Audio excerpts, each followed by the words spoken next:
ओम शांति। अपने मन को सभी हलचलों से परे ले जाएं।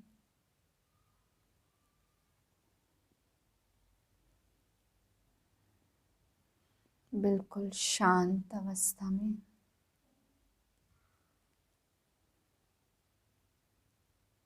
मैं आत्मा मस्तक पर बैठी हुई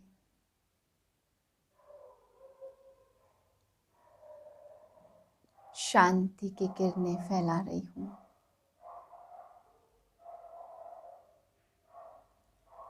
चारों ओर से मन और बुद्धि को समेटकर एकाग्र कर लें। दोनों नेत्रों के बीच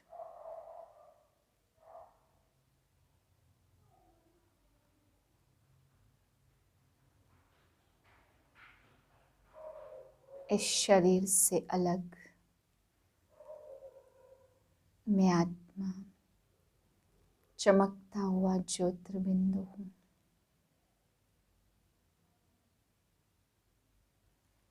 देह के बान को भूल जाएं।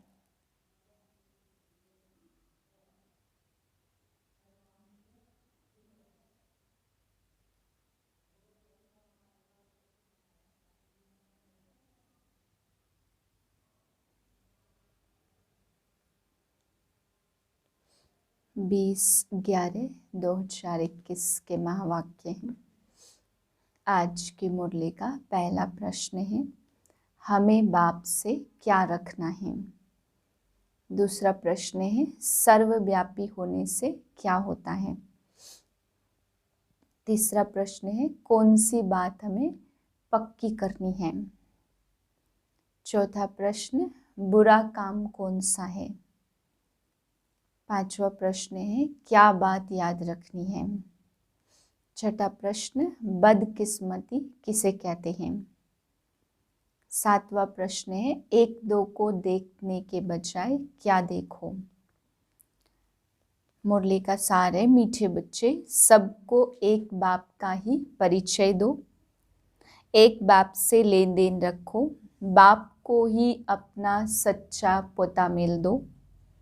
प्रश्न है, बच्चों से अब तक भी अनेक प्रकार की भूलें होती रहती, उसका कारण क्या है।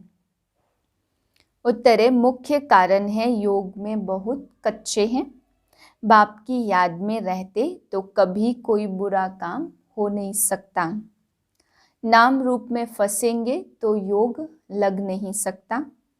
तुम पतित से पावन बनने की धुन में रहो। निरंतर शिव बाबा की याद में रहो। तुम्हारा आपस में जिस्मानी प्यार नहीं होना चाहिए। गीत है, जले न क्यों परवाना। ओम शांति। यह भक्ति मार्ग के गीत गाए हुए हैं। आखिरिन यह सब बंद हो जाएंगे, इनकी दरकार नहीं। गायन भी है, 1 सेकंड में बाप से वर्षा मिलता। तुम बच्चे जानते हो, बेहद के बाबा से जीवन मुक्ति का वर्षा मिलता है। जीवन मुक्ति अर्थात इस दुख धाम से मुक्त, भ्रष्टाचार पने से मुक्त। फिर क्या बनेंगे, उसके लिए एम ऑब्जेक्ट तो बहुत अच्छी समझाने की है। बाबा ने रात्रि को भी समझाया कि कोई भी आते हैं तो पहले परिचय दो ऊंचते ऊंच भगवान का। पूछते हैं यहाँ का उद्देश्य क्या है, तो पहले पहले परिचय देना है बेहद के बाप का। तो बाप को जरूर कोई अथॉरिटी कहेंगे ना, कोई तो पार्ट मिला हुआ होगा। उनको कहते हैं ऊंचे ते ऊंचा बाप। उनके लिए कभी ऐसे नहीं कह सकते कि बाप सर्वव्यापी है। सर्वव्यापी कहने से बाप का वर्षा गुम हो जाता। कितनी मीठी बातें हैं, बाप माना वर्षा। जरूर अपने बच्चों को ही वर्षा देंगे ना, बाकी तो सभी आत्माएं हिसाब किताब चुकतो कर वापस चली जाएंगी। अभी पुरानी दुनिया खत्म होने वाली है, उसके लिए ही यह महाभारत लड़ाई है। गाया हुआ भी है, ब्रह्मा द्वारा स्थापना करते। बाप कहते बच्चे यह अंतिम जन्म पवित्र बनो। अब मृत्यु लोक मुर्दाबाद और अमर लोक जिंदाबाद होना है। तुम सब पार्वतियां हो, अमर कथा सुन रही हो। बच्चे और बच्चियां दोनों अमर बनेंगे ना। इसको अमर कथा कहो, तीजरी की कथा कहो। अक्सर करके माताएं ही कथा सुनती हैं। क्या अमरपुरी में पुरुष नहीं होंगे? दोनों ही होंगे ना। यह बाप ही समझाते हैं कि भक्ति मार्ग के शास्त्र क्या कहते और बाप क्या कहते हैं।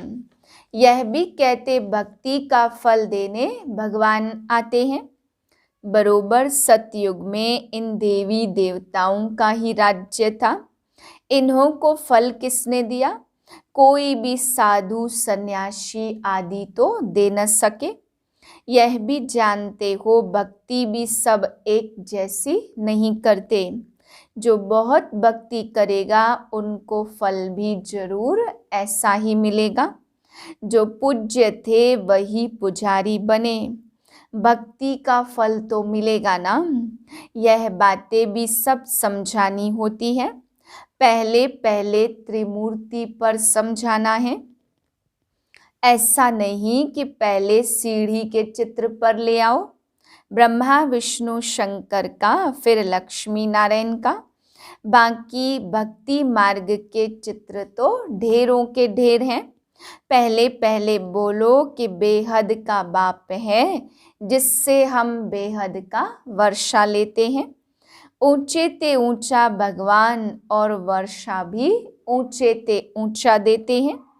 ज्ञान अर्थात दिन पूरा हो रात हो जाती।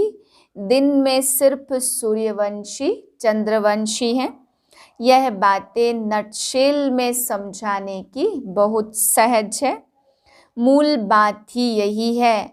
बाप का परिचय देकर पक्का कराना चाहिए। कितनी बातें सामने आती हैं। बाप बाबा अपना अनुभव सुनाते कि याद घड़ी घड़ी भूल जाती, क्योंकि इनको बहुत ख्यालात रहते। तब तो कहा जाता ना, जिनके मत्थे मामला वह याद में कैसे रह सकते। बाबा को सुबह उठकर बैठने में जास्ती मजा आता है। नशा भी रहता। बस स्थापना होने के बाद हम विश्व का महाराजा बनूंगा फिर से। जैसे बाबा अपना अनुभव सुनाते कि पहली पहली मुख्य बात है बाप का परिचय। वही ऊंचे ते ऊंचा वर्षा देते विश्व का मालिक बनने का। तुम्हारे पास चित्र देखते हैं तब ही बिगड़ते हैं। जिसको वर्षा लेना होगा वह शांति से आकर सुनेंगे। बाप कहते मुझे याद करो तो तुम्हारी खाद निकले। यह जो इतने चित्र हैं यह है रेजगारी बातें। वह कहते विष चाहिए, उस पर भी यह चित्र है। तब कहते अमृत छोड़ विष काहे को खाए। यह रूहानी स्पिरिचुअल नॉलेज स्पिरिचुअल फादर ही दे सकते। अब तुम बाप को सर्वव्यापी मानते हो तो भल मानो। आगे हम मानते थे, अब बाप ने बताया यह मूल है। बाप से वर्षा मिलता है। अब भारत नर्क है, उसको फिर स्वर्ग अथवा पवित्र ग्रस्त आश्रम बनाते। वह बाप सर्वव्यापी कैसे होगा? तुम बाप को सर्वव्यापी मानते हो तो भल मानो। हम अब नहीं मानेंगे, आगे हम भी मानते थे। यह बाप ने बताया है, यह भूल है। बाप से वर्षा मिलता, अब भारत नर्क है, उनको फिर स्वर्ग अर्थात पवित्र ग्रस्त आश्रम बनाते। ऊंचे ते ऊंचा है शिव बाबा। बाप कहते जरूर लड़ाई तब लगेगी तब तो मुक्ति में जाएंगे। यह सब बातें बच्चों की बुद्धि में रहनी चाहिए। बच्चों को सर्विस जरूर करनी है, सर्विस से ही ऊंच पद पाएंगे। ऐसे नहीं आपस में नहीं बनी तो शिव बाबा को भूल जाना या शिव बाबा की सर्विस करना छोड़ देना है, फिर तो यह पद भ्रष्ट हो जाएगा। फिर यह सर्विस करने के बदले डिसर्विस कर देंगे। आपस में लून पानी होकर सर्विस को छोड़ देना, इस जैसा बुरा काम कोई भी नहीं। बाप को याद करो तो कमाई भी होगी। अब ज्ञान मिला है, होली बनो और बाप को याद करो। होली और धुरिया कहा जाता, मनुष्य कुछ भी समझते नहीं है तो ऊंचे ते ऊंचा सिद्ध कर समझाओ तो सर्वव्यापी की बातें बुद्धि से निकल जाएंगी। ऐसे कोई शास्त्र में लिखा हुआ नहीं है कि क्राइस्ट को याद करने से आत्मा तमो प्रधान से सतो प्रधान बन जाएगी। वह कहते कृष्ण भगवानोवाच और तुम कहते हो शिव भगवानोवाच। बाप सब बच्चों को वापस ले जाते हैं। अब है संगम, इसको 100 वर्ष देने चाहिए। बच्चे पूछते बाबा स्वर्ग में क्या क्या होगा। बाबा कहते बच्चे वह आगे चलकर देखना, पहले तुम बाप को जानो, पतित से पावन बनने की धुन में रहो। स्वर्ग में जो होना होगा सो होता रहेगा। तुम ऐसा पावन बनो जो बाप का पूरा वर्षा मिल जाए नई दुनिया का। बाकी बीच में क्या होता यह भी आगे चलकर देखना है। ना याद रहने के कारण समय पर समझते नहीं तो भूल जाते हैं। बाप की याद में रहने से बुरा काम नहीं होगा। ऐसे थोड़े सिर्फ इसी ब्राह्मणी का अच्छा लगता है, वह ब्राह्मणी गई तो खुद भी खलास। ब्राह्मणी के कारण मर जाते हैं, गोया बाप से वर्षा लेने से मरे, यह भी बदकिस्मती कहा जाता। कई बच्चे एक दो के नाम रूप में फंस मरते हैं। यहाँ तुम्हारा जिस्मानी प्यार नहीं होना चाहिए, निरंतर शिव बाबा को याद करना है, कोई से भी लेना देना नहीं है। बोलो हमको क्यों देते हो, तुम्हारा योग तो शिव बाबा से है ना। जो डायरेक्ट नहीं देते उनका शिव बाबा के पास जमा नहीं होता है। ब्रह्मा द्वारा स्थापना होती है तो उनके द्वारा सब कुछ करना है। बीच में कोई खा गया तो शिव बाबा के पास जमा तो नहीं हुआ। शिव बाबा को देना है तो थ्रू ब्रह्मा, सेंटर भी थ्रू ब्रह्मा ही खोलो। आप ही सेंटर खोलते हैं तो वह थोड़े सेंटर हुआ। बाप दादा दोनों इकट्ठे हैं, इनके हाथ आया गोया शिव बाबा के हाथ आया। कितने सेंटर्स हैं जिनका कोई समाचार ही नहीं है। लिखना चाहिए शिव बाबा आपके सेंटर का यह पोता मेल है। सेठ के पास पोता मेल आना चाहिए। बहुतों का शिव बाबा के पास जमा नहीं होता, यह भी अक्ल नहीं है। भल ज्ञान बहुत है परंतु युक्ति नहीं आती। बस हमने सेंटर खोला, तुमने जिसको दिया उसने सेंटर खोला, वह शिव बाबा ने थोड़े खोला। वह सेंटर भी फिर जोर नहीं भरता। सेंटर खोलना हो तो शिव बाबा के थ्रू। शिव बाबा हम यह देते हैं, इसमें लगा देना। बच्चे भूलें बहुत करते हैं, योग में बहुत कच्चे हैं ना। अच्छा मीठे मीठे सिकिलधे बच्चों प्रति माता पिता बाप दादा का याद प्यार गुड मॉर्निंग। रूहानी बाप की रूहानी बच्चों को नमस्ते। हम रूहानी बच्चों की रूहानी बाप को नमस्ते।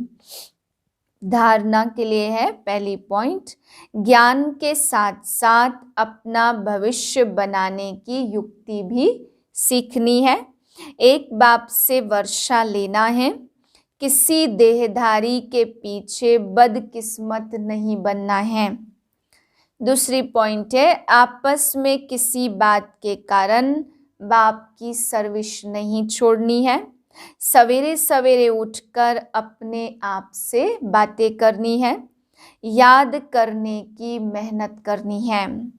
वरदान है, अनुभव की विल पावर द्वारा माया की पावर का सामना करने वाले अनुभवी मूर्त भव। सबसे पावरफुल स्टेज है अपना अनुभव।